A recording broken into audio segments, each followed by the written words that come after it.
Gisikioke, hugaklik ganismat nampalki, husuklik okening wakal, hunanik tunacha, hugakikachi akam.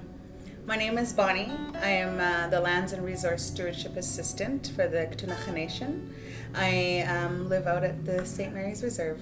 And my role with the Columbia Watershed Network is to assist and help be the Ktunaxa voice. My name is Richard Johnson. I live in New Denver, and I'm on the steering committee of the Columbia Basin Watershed Network. My name is Leanne Walker. I'm the Executive Director with the Elk River Watershed Alliance in the Elk Valley. I'm Jim Duncan, and my role in the network is administrator. So I'm Executive Director of Mainstream's Environmental Society, and one of the projects that Mainstreams does is to administer the Columbia Basin Watershed Network.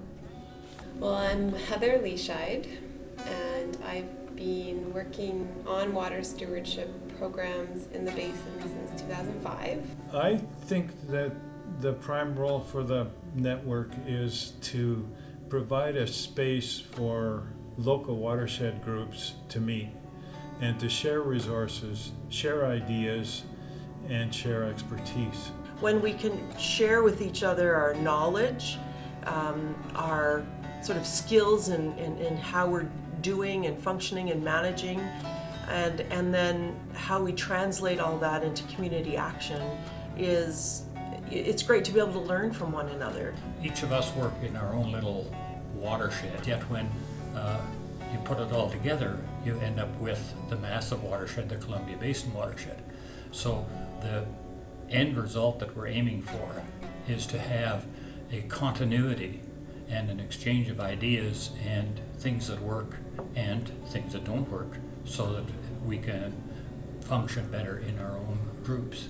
To know that we're not working alone in this big Columbia Basin, that we're all together, and we come from our own individual places within the basin, but we come together with the same vision, and to me that's really motivating. We can find out what our neighbors are doing in each watershed and each lake and each stream, and we just will be able to support one another, and that's where the strength is, the connectivity and everybody working together. I think the Columbia Basin Watershed Network is uniquely positioned as being the only organization that represents through collection all these small watershed groups.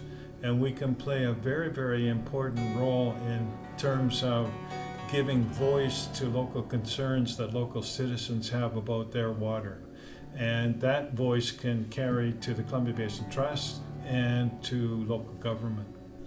The only way we can make a difference in the world, other than voting and things like that, is the work that we do at the grassroots level. And that has to be done with an educated populace. In other words, our communities have to know what a wetland does, what a watershed does, what a riparian area is. And there's an educational component to our work. The members and the groups in the Columbia Basin Watershed Network are what I would call the champions, the real champions of change when we talk about watershed issues and how to find effective solutions. And we need to find ways to harness this kind of energy, enthusiasm, skill, knowledge, passion, and we need to disseminate it out into our society, because these are the people that really are the uber champions of our water.